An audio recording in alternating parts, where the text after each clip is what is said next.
Welcome to Burlap Teachers. Enjoy the video. In this video, I will explain how to use TurboTax from Costco. Many Costco members enjoy savings on TurboTax desktop software, which is a great way to manage your taxes. This version is installed directly on your computer, offering a different experience than the online platform. Remember, the license code you receive is specifically for the desktop product, not for the online version. Some packages even come with a $10 credit for extra features, which is a nice bonus. To get started, first purchase your TurboTax software from Costco, either online or at a warehouse. After your purchase, you'll receive a unique license code. If you bought it online, check your email for this code and a download link.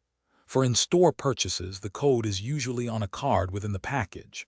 Next, go to the official TurboTax download page, enter your license code, and select the version compatible with your computer, whether it's Windows or Mac, to begin the download. Once the download is complete, find the installer file in your computer's Downloads folder. Double-click it to start the installation. You'll be guided through the setup, which includes signing into your existing Intuit account or creating a new one. This step is crucial for linking the software to your profile. Finally, enter the 16-digit license code you received from Costco to fully activate your TurboTax software. This process ensures your product is registered and ready for use. After activating TurboTax, always check for and install any available updates to ensure you have the most current tax laws and forms. If your Costco bundle included a $10 credit, remember to use it for valuable in-product add-ons like state e-filing or audit defense.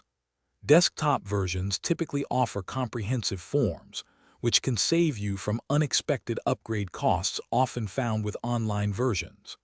Lastly, having all your tax documents ready will make the data entry process much smoother and faster. Thanks for watching. Consider subscribing if this video helped you.